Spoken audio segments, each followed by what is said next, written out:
बातमी भिगवणमधील मुलीचा जबरदस्तीने व्हिडिओ बनवला असं पडळकर म्हणतात। जबरदस्तीने व्हिडिओ बनवून नातेवाईक पोलिसांना पाठवला असं पडळकर यांनी म्हटलंय। भाजप आमदार गोपीचंद पडळकर यांचा हा दावा। दरम्यान अपहरण झालेल्या मुलीनं कबुली देत मी स्वतः मुलासोबत गेल्याचा एक व्हिडिओ समोर आलाय। मुलीचा जबरदस्तीने व्हिडिओ तयार करून तो पोलीस अधिकारी त्यांच्या नातेवाईकांना पाठवला जातोय।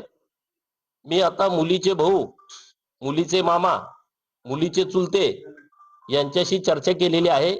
मुलीला वडील नाहीत, मुलीचं लग्न ठरलं होतं, मुलीचं लग्न पुढच्या 2-4 दिवसामध्ये होतं आणि अशा परिस्थितीमध्ये जबरदस्तीनं या मुलीचं अपहरण केलेलं आहे आणि म्हणून मी आज भिगवणला आलोय।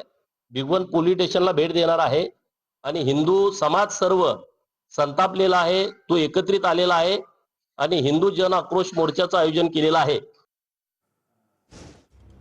तर पडळकर आणि संग्राम जगतापांचे अपर पोलीस अधीक्षकांसोबत सध्या बैठक सुरू आहे। भिगवणमधील मुलीच्या अपहरण प्रकरणी ही बैठक सध्या सुरू आहे। पडळकर आणि जगताप यांची अपर पोलीस अधीक्षकांसोबत बैठक।